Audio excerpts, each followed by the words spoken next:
Hello everyone. मैं अविनाश आप सभी का एक बार फिर से स्वागत करता हूं अपने यूट्यूब चैनल अभी ITI क्लासेस में। आज हम आपके लिए लेकर आए हैं एक नई वीडियो, जिसमें आज हम डिस्कस करने वाले हैं गेज से जुड़े कुछ महत्वपूर्ण प्रश्न। आइए शुरू करते हैं अपने पहले प्रश्न की तरफ। आइए शुरू करते हैं अपने पहले प्रश्न से। हमारा पहला प्रश्न है, कार्यशाला माप उपकरण तापमान पर रखे जाते हैं। यानी कि जो कार्यशाला माप उपकरण है, यानी कि जो वर्कशॉप में मेजरिंग डिवाइस है, ठीक है, या मेजरमेंट के जो इंस्ट्रूमेंट हैं, उनको किस टेम्परेचर पर रखा जाता है। तो किस टेम्परेचर पर रखा जाता है, आपका करेक्ट आंसर क्या हो जाएगा, 20 डिग्री सेंटीग्रेड। ठीक है। अगला प्रश्न है, ऐसे मापी यंत्र जिनका एक सिरा गो एवं नाट गो होता है। कहने का मतलब ये कि एक सिरा गो होता है और दूसरा सिरा नाट गो होता है। तो इस टाइप के जो गेज होते हैं उनको क्या कहा जाता है, तो इस टाइप के जो गेज होते हैं उनको प्रोग्रेसिव प्लग गेज कहा जाता है। ठीक है। हमारा अगला प्रश्न है, स्क्रू पिच गेज का मुख्य उद्देश्य होता है। स्क्रू पिच गेज का मुख्य उद्देश्य क्या होता है। देखिए, स्क्रू पिच की बात हो रही तो स्क्रू की बात हो रही तो स्क्रू पे चूड़ियाँ कटी होती है। ठीक है। तो स्क्रू पिच गेज का मुख्य उद्देश्य क्या होता है, स्क्रू थ्रेड की लिमिट को जांचना, स्क्रू थ्रेड की क्रेस्ट टू क्रेस्ट के बीच की दूरी को जांचना, स्क्रू थ्रेड का बड़ा व्यास जांचना, स्क्रू थ्रेड का बड़ा व्यास जांचना। देखिए यहाँ पे थोड़ा सा मिस्टेक है, एक आपका बड़ा व्यास होगा, एक छोटा व्यास होगा। ठीक है। तो कहने का मतलब ये है कि स्क्रू पिच गेज का मुख्य उद्देश्य क्या होता है। तो स्क्रू पिच गेज का मुख्य उद्देश्य क्या होता है, स्क्रू थ्रेड की क्रेस्ट टू क्रेस्ट के बीच की दूरी जांचना। यानी कि आपका करेक्ट आंसर क्या हो जाएगा, स्क्रू थ्रेड की क्रेस्ट टू क्रेस्ट के बीच की दूरी जांचना। अब बात आ रही है क्रेस्ट क्या है। देखिए, चूड़ी आपके कुछ इस टाइप की होती है। ठीक है। चूड़ी मान लीजिए आपकी कुछ इस टाइप की कटी होती है। ठीक है। ये आपकी चूड़ी है। ठीक है। अब देखिए, मान लीजिए नीचे से अगर देखें हम तो ऐसे कुछ चूड़ी कुछ ऐसे कटी होती है। ठीक है। किसी पार्ट में आप देखेंगे तो चूड़ी कुछ ऐसे कटी होती है। ठीक है। तो अब कह रहा है क्रेस्ट, स्क्रू थ्रेड की क्रेस्ट टू क्रेस्ट के बीच की दूरी जांचना। अब क्रेस्ट क्या है, देखिए ये जो चूड़ी का एक उठा हुआ भाग है बीचों बीच, और दूसरा जो पार्ट है इसका जो उठा हुआ भाग है, ये मेन वाला पॉइंट। ठीक है। इसको हम लोग क्या बोलते हैं, क्रेस्ट। तो स्क्रू पिच गेज का मुख्य मतलब स्क्रू पिच गेज का मुख्य उद्देश्य क्या होता है, इन दोनों के बीच की दूरी, यानी कि इसके और इसके बीच की दूरी को जांचना। हमारा अगला प्रश्न है, टेपर रिंग गेज का इस्तेमाल किया जाता है। टेपर रिंग गेज का इस्तेमाल किया जाता है आंतरिक टेपर को जांचने के लिए, बाहरी टेपर को जांचने के लिए, आंतरिक चूड़ी को जांचने के लिए, या बाहरी चूड़ी को जांचने के लिए। तो जो टेपर रिंग गेज का इस्तेमाल किया जाता है किसके लिए किया जाता है, बाहरी टेपर को जांचने के लिए। यानी कि किसी भी जाब के बाहर, मान लीजिए कोई जाब है, ठीक है, किसी भी जाब के बाहर कितना टेपर मतलब तिरछा होता है। ठीक है। तो कितना टेपर है उसको जांचने के लिए किसका प्रयोग किया जाता है, टेपर रिंग गेज का इस्तेमाल किया जाता है। अगला प्रश्न है, मैटिंग हिस्सों के बीच क्लियरेंस को मापा जाता है। मैटिंग का मतलब क्या होता है कि जैसे कोई दो पार्ट है, ठीक है, आपस में मीट कर रहे हैं या मैच कर रहे हैं। ठीक है। एक पार्ट ये हो गया। ठीक है। मान लीजिए इसी से जुड़ा सेम, ये इसी से जुड़ा सेम आपका एक पार्ट दूसरा है। ठीक है। तो मैटिंग हिस्सों, यानी कि दो पार्ट मैट हो रहे हैं, तो मैटिंग हिस्सों के बीच क्लियरेंस को मापा जाता है। इनके बीच जो गैप, क्लियरेंस का मतलब होता है गैप। ठीक है। तो इनके बीच जो गैप है उसको किसको मतलब इनके बीच जो गैप है उसको किससे मापा जाता है, फिलर गेज से। तो आपका करेक्ट आंसर क्या हो जाएगा, फिलर गेज। यानी कहने का मतलब ये मैटिंग हिस्सों के बीच क्लियरेंस को मापा जाता है फिलर गेज द्वारा। अगला प्रश्न है, टेम्पलेट बने होते हैं। ठीक है। तो टेम्पलेट किसके बने होते हैं, टेम्पलेट बने होते हैं कार्बन स्टील से, टूल स्टील से, माइल्ड स्टील से, हाई स्पीड स्टील से। तो टेम्पलेट आपके बनते हैं माइल्ड स्टील से। ठीक है। अब बात आती है टेम्पलेट होता क्या है। देखिए, टेम्पलेट एक खांचा होता है। ठीक है। जैसे जो भी जाब हमको बनाना है उसका एक प्रारूप पहले से तैयार किया जाता है। ठीक है। तो उसी प्रारूप के माध्यम से हम क्या करते हैं, हम दूसरे जाब की मार्किंग करते हैं। ठीक है। या फिर दूसरे जाब की जांच करते हैं। ठीक है। तो टेम्पलेट का मतलब क्या हो गया, टेम्पलेट एक तरीके का सांचा कह सकते हैं। ठीक है। देखिए, कहने का मतलब समझा रहा हूँ आपको कैसे होता है, समझने का प्रयास करिए। देखिए, मान लीजिए कोई आयताकार आपको जाब बनाना है। ठीक है। तो पहले क्या करेंगे, आप एक आयत काट लेंगे। एक्चुअली में आपको जितने लंबाई जितने चौड़ाई का चाहिए उतने लंबाई चौड़ाई का आप एक आयत का टुकड़ा काट लेंगे। अब आपको दूसरा आयत काटना है तो क्या करेंगे, आप जो पहला कटा हुआ आयत है उस आयत को रख के क्या करेंगे, मार्किंग कर लेंगे। आपका कोई सीट है, धातु की चद्दर है, उस पर आयत को रख के क्या करेंगे, मार्किंग कर लेंगे। तो मार्किंग करने के बाद क्या होगा, आप जाब को काटेंगे। फिर बात आती है कि काटने के बाद क्या होगा, काटने के बाद फिर जो आपका जाब निकलेगा उसको, आपका जाब सही है कि नहीं है, इसके लिए क्या करेंगे, जो आपका फाइनल पार्ट आपने बना रखा है सैंपल पीस में, ठीक है, इसको उठा के दूसरे पार्ट से मिलाएंगे। तो क्या करेंगे, दूसरा पार्ट अगर एक्यूरेट हो रहा है यानी कि हमारा जवाब सही है, तो टेम्पलेट बने होते हैं, किसके बने होते हैं, माइल्ड स्टील से। ये माइल्ड स्टील के बनाए जाते हैं, ठीक है। इससे क्या होती है, इससे समय की बचत होती है, मार्किंग में आसानी होती है, और क्या होती है, प्रोडक्शन में वृद्धि होती है, और समय समय पे जांच करने में आसानी होती है, और कुशल कारीगर की ज़रूरत होती है। मतलब कम जानकार वाला जो कारीगर होगा वो भी टेम्पलेट की सहायता से आसानी से जांच कर सकेगा। अगला प्रश्न है भी साइन बार। देखिए यहाँ पे थोड़ा सा मिस्टेक है, भी नहीं होगा, यहाँ पे कोई भी होगा, ठीक है। कोई भी साइन बार मानक साइज में उपलब्ध होता है, निम्नलिखित में से कौन सा एक मानक साइज नहीं है। यानी कि जो साइन बार का जो साइज होता है वो किस किस साइज़ों में अवेलेबल होता है, ठीक है। तो ज़्यादा कंफ्यूज होने की ज़रूरत नहीं है। साइन बार आ गई बात, साइन बार होता क्या है। साइन बार क्या होता है, जब कोई जाब हो जिसका टेपर हमको मापना हो, ठीक है, कोई किसी जाब का अगर टेपर मापना हो या टेपर एंगल मापना हो तो हम किसका प्रयोग करते हैं, वर्नियर। बेसिकली हम लोग वर्नियर बेवल प्रोटेक्टर का यूज़ करते हैं। तो वर्नियर बेवल प्रोटेक्टर हमारा करता क्या है कि 5 इंच यानी कि 5 मिनट की सूक्ष्मता तक माप को चेक कर सकता है एक्यूरेसी के साथ।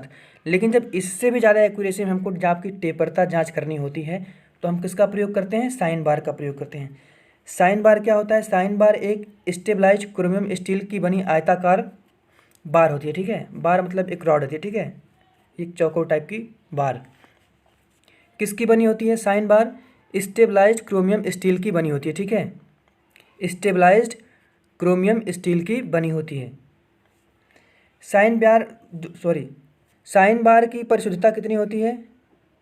अब बात आती है, साइन बार की परिशुद्धता 2 ग्रेड में व्यक्त की जाती है, एक तो ग्रेड ए में, दूसरा ग्रेड बी में।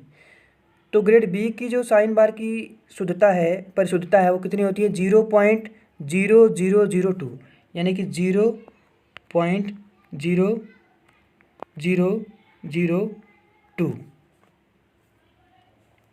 प्रति इंच।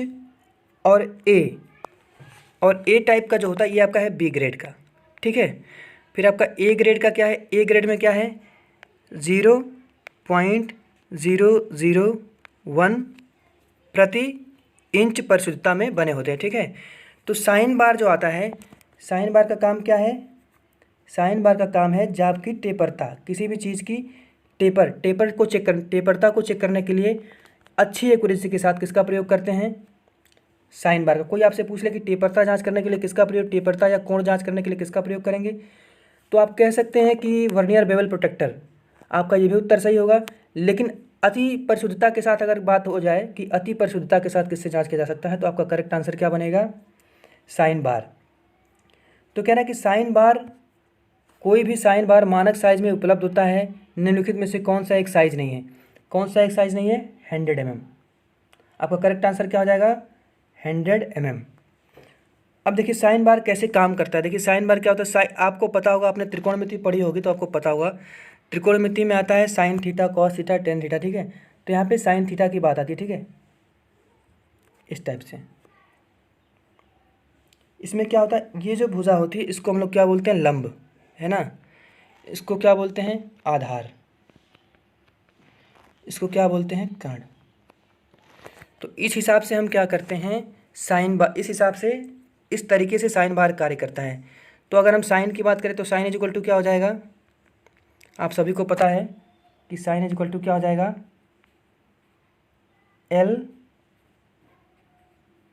L/K। तो जो साइन की प्लेट होती है ना, साइन की प्लेट, वो ये डिस्टेंस होती है। साइन की प्लेट पे ये डिस्टेंस ऑलरेडी होती है, और जब आपकी हाइट आपको पता हो जाती है तो साइन थीटा की जगह हम रख के क्या करते हैं, कोण की वैल्यू प्राप्त कर लेते हैं। तो कौन सी वैल्यू आती है, के। तो इस के वाली वैल्यू से हमको क्या पता चलता है कि हमारा जाब कितना टेपर है। हमारा अगला प्रश्न है, हम बढ़ते हैं अगले प्रश्न की तरफ। रेडियस गेज का उपयोग किस आकार को चेक करने के लिए किया जाता है, लंबाई, आंतरिक व्यास, बाहरी व्यास, इनमें से कोई भी नहीं। देखिए रेडियस गेज का जो उपयोग होता है वो किसके लिए होता है, आंतरिक एवं बाहरी त्रिज्याओं की जांच के लिए होता है, न कि व्यास के लिए होता है। तो हमारा क्या हो जाएगा, लंबाई के लिए, आंतरिक व्यास के लिए, बाहरी व्यास के लिए, इनमें से कोई नहीं। तो हमारा करेक्ट आंसर क्या हो जाएगा, इनमें से कोई नहीं। देखिए बहुत से लोग कंफ्यूज होंगे कि रेडियस गेज का उपयोग किसको, मतलब बहुत से लोग इसमें से कंफ्यूज होंगे कि रेडियस गेज का उपयोग किस आकार को चेक करने के लिए किया जाता है।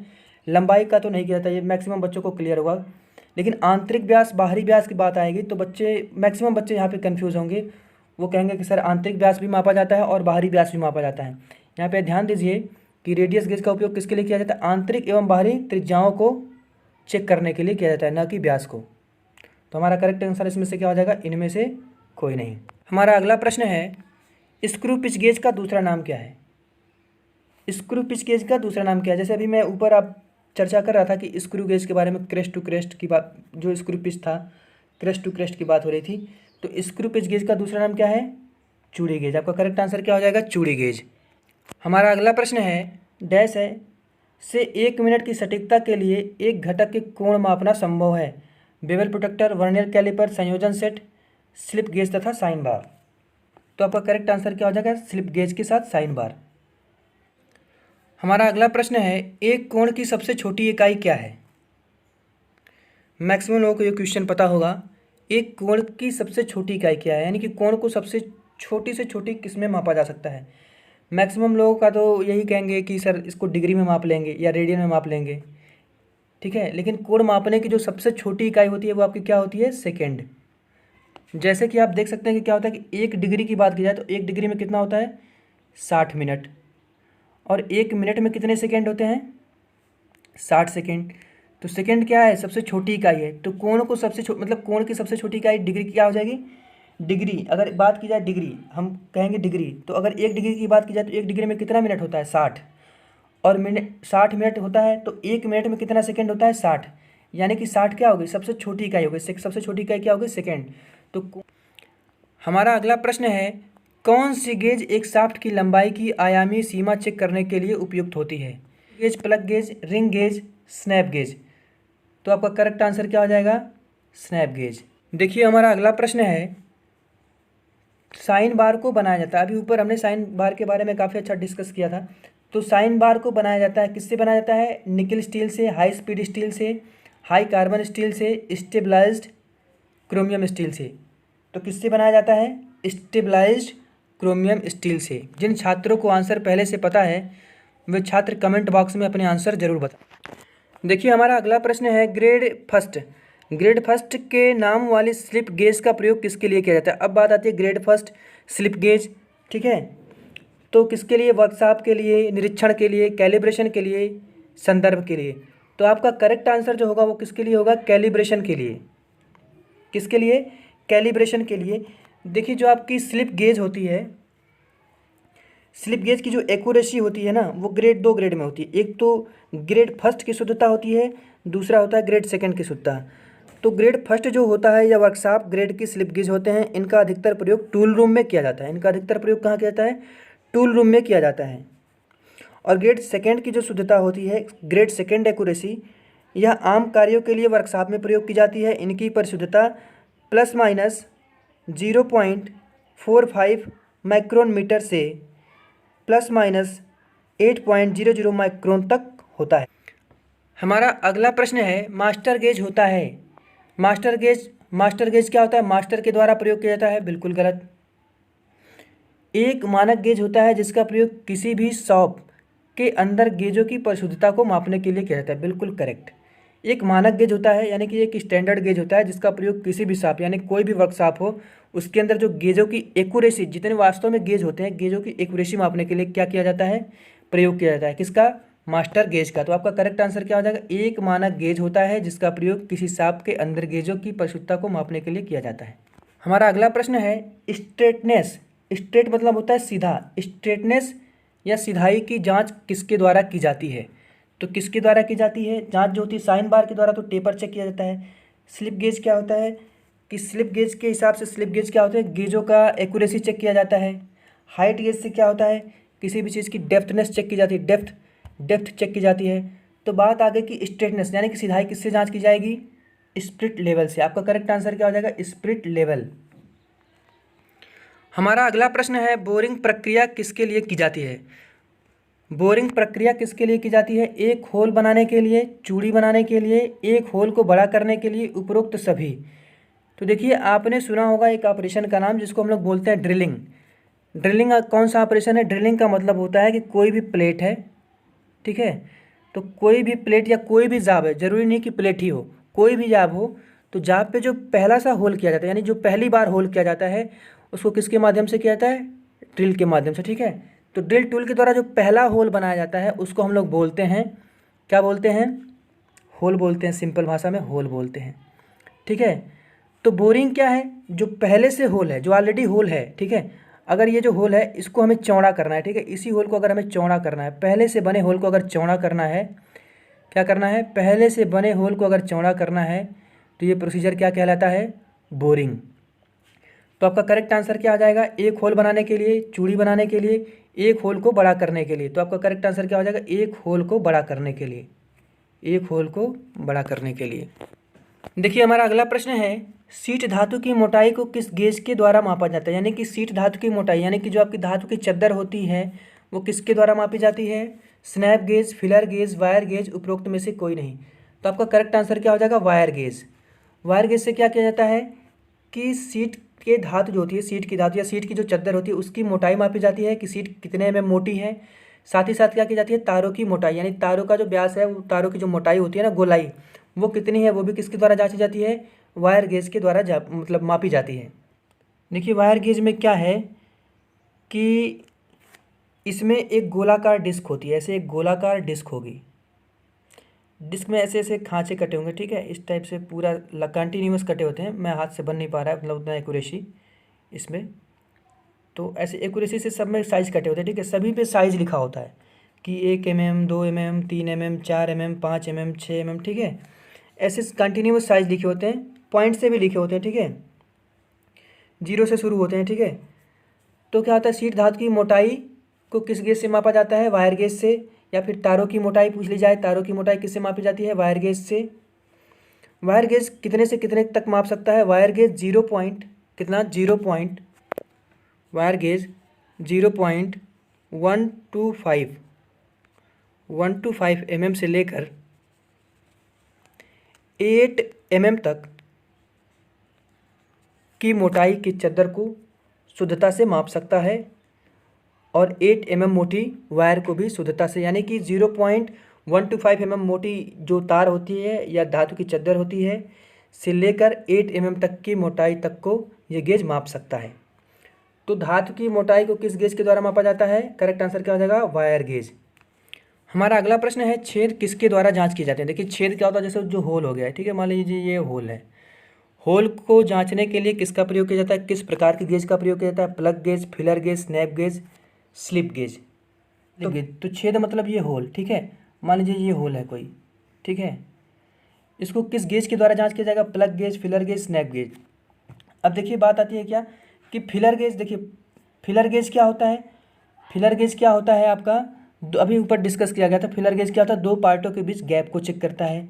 स्नैप गेज क्या होता है? स्नैप गेज किसी शाफ्ट की लंबाई, ठीक है, स्नैप गेज क्या करता है? किसी शाफ्ट की लंबाई की आयामी सीमा को चेक करता है, किसी शाफ्ट की लंबाई की आयामी सीमा को चेक करता है। स्लिप गेज क्या होता है? गेजों की एक्यूरेसी चेक करता है। तो आपका करेक्ट आंसर क्या हो जाएगा? Plug gauge. हमारा अगला प्रश्न है, जाब की आंतरिक तथा बाह्य त्रिज्याओं को जांचने हेतु प्रयुक्त गेज है। हमारा अगला प्रश्न है, जाब की आंतरिक तथा बाह्य त्रिज्याओं को जांचने हेतु प्रयुक्त गेज है। Filler gauge, snap gauge, radius gauge, plug gauge. ऊपर डिस्कस हो रहा था एक क्वेश्चन में कि रेडियस गेज किसके लिए है, मतलब रेडियस गेज के द्वारा क्या मापा जा सकता है। तो वहाँ पे था बाह्य व्यास, आंतरिक व्यास। तो क्वेश्चन में ऑप्शन में क्या था? इनमें से कोई नहीं। देखिए यहाँ पे ध्यान दीजिए, बात हो रही जाब की आंतरिक तथा बाह्य त्रिज्याओं को, किसकी? आंतरिक तथा बाह्य त्रिज्याओं को जांचने के लिए किसका प्रयोग किया जाता है? रेडियस गेज का। तो आपका करेक्ट आंसर क्या हो जाएगा? Radius gauge. वैसे भी आप पता कर सकते हैं, फिलर गेज आपको पता है दो पार्टों का गैप, स्नैप गेज पता है शाफ्ट की लंबाई की आयामी सीमा चेक करता है, और प्लग गेज क्या करता है? होल को चेक करता है। तो बचा क्या आपका? Radius gauge. रेडियस गेज क्या करेगा? जाब की आंतरिक तथा बाह्य व्यास को नहीं, त्रिज्याओं को जांचने के लिए प्रयोग किया जाता है। आज के लिए बस इतना ही, फिर हाजिर होंगे एक नए वीडियो के साथ। जय हिंद।